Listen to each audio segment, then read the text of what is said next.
The overall goal of the following experiment is to use diffusion tensor imaging analysis to define a distinct white matter pathoanatomy of different brain diseases by the combination of whole brain-based and tract-based fractional anisotropy statistics.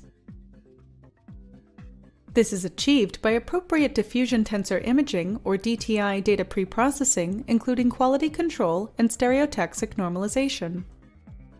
As a second step, whole brain-based spatial statistics, or WBSS, is performed, which allows for a voxel-wise comparison of fractional anisotropy, or FA maps, of different subject groups in order to detect the pathological differences.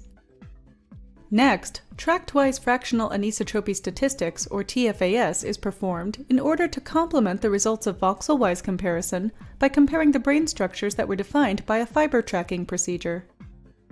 Results are obtained that show the differences between diseased groups and control groups based on DTI-based analysis.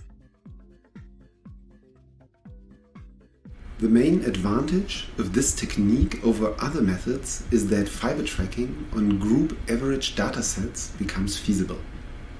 This method can help answer key questions in the neuroimaging field, such as the identification of brain structures that are affected by neurodegenerative diseases. The implications of this technique extend toward the use as a neuroimaging-based surrogate marker because it might potentially demonstrate longitudinal effects both at the individual and at the group level. Visual demonstration of this method is critical, as the data processing steps are difficult to learn, because data analysis was performed on a custom-made software package